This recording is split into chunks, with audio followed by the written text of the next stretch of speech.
Hi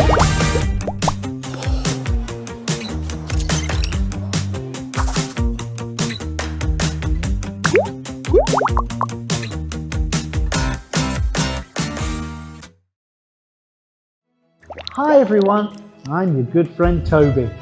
Today I'm going to introduce you to the most magical blue gemstone on the Silk Road, lapis lazuli.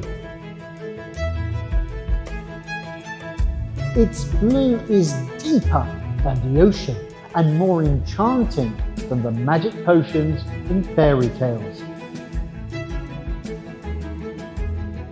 Connecting ancient civilizations from millennia ago to us today. Ready for a time travel adventure?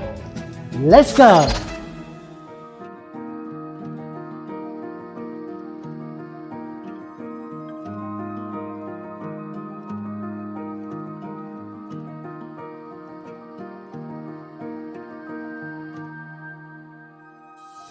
First, we travel to the mountains of Afghanistan, the birthplace of lapis lazuli.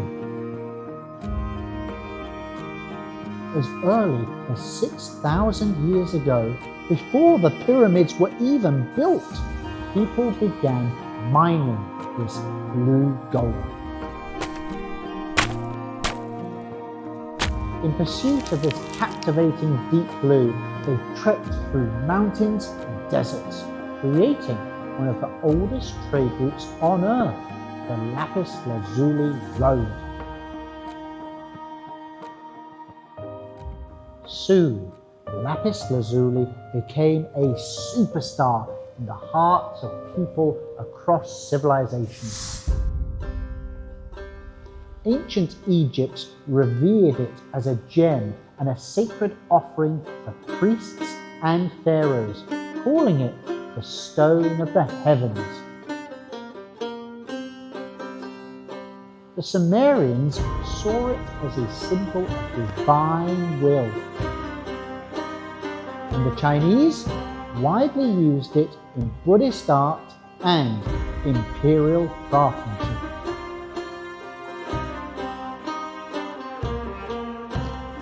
Why did everyone go crazy for lapis lazuli? The most important reason is its unique colour. People believed its deep, pure blue was so profound that it was widely ground into blue pigment.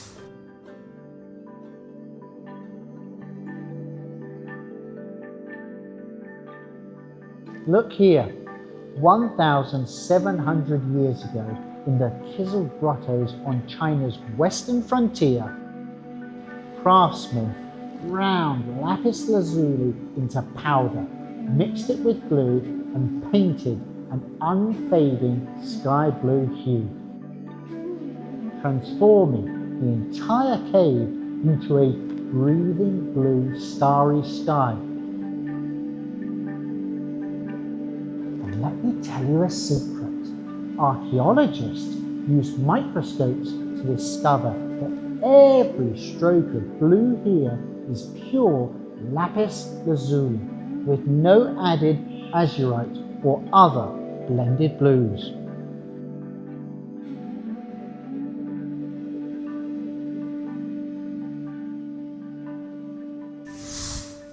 However, lapis lazuli was rare, hard to mine, and the process of grinding and purifying it into paint was extremely complex. So, what did people do? Clever ancients invented a blue substitute known as cobalt blue. By throwing cobalt-containing stones into a furnace for a hot bath, they could create a beautiful blue. By 2000 BCE, craftsmen in West Asia first mastered this magic, and later it travelled to China with merchant caravans. Even emperors called it imperial blue, because only the most noble could possess such a regal colour. Look at these blinking beads. 2,500 years ago, Western craftsmen painted cobalt blue on glass to create mysterious dragonfly eyes, each resembling an alien's eye. Archaeologists were stunned when they found these in China, as they are the earliest ambassadors of cobalt blue we've ever discovered. Though they come from distant lands, they crossed deserts with caravans to become the coolest accessories on noble wrists. Isn't this a little bit like a blue relay race?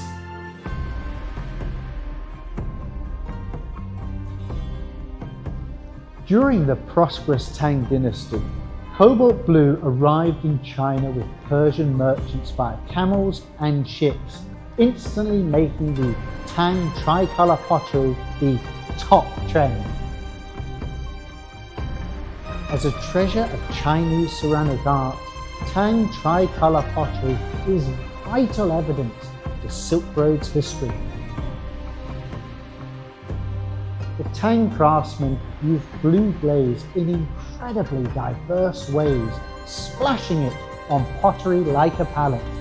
Some designs look like the sea washing over sand, others like stars falling into cream. Even the clothes of camels and foreign merchant figurines were dyed in beautiful blues.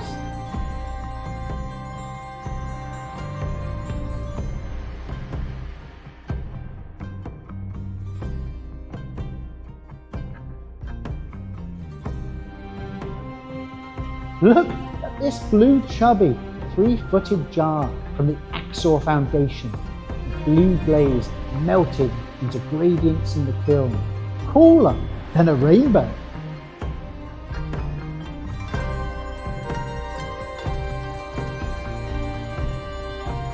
This was the magic of the Tang dynasty, turning distant blue into its own beauty.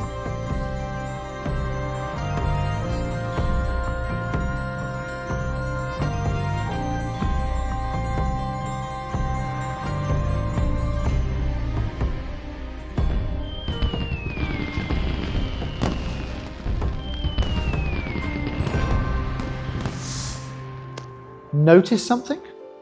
No matter where we're from, our pursuit of beauty and reverence for the sacred are universal.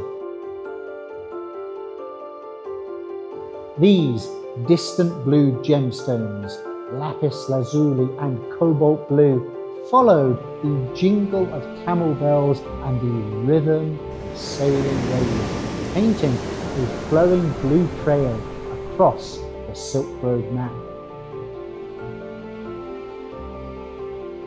When Afghan minerals became pigments for Chinese murals and West Asian cobalt blue lit up Tang pottery glazes, this deep blue ceased to be just a colour. It became an invisible rhythm, gently tying together the cultures of different nations.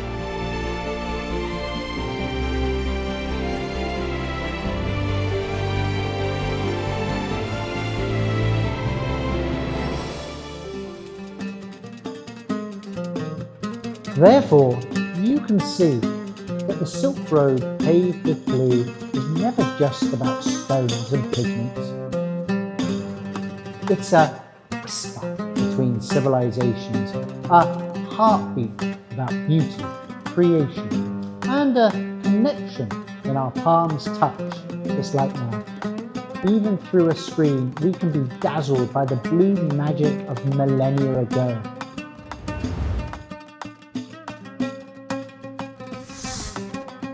Isn't this the most amazing inheritance of all? Thanks for watching, everyone, and see you next time.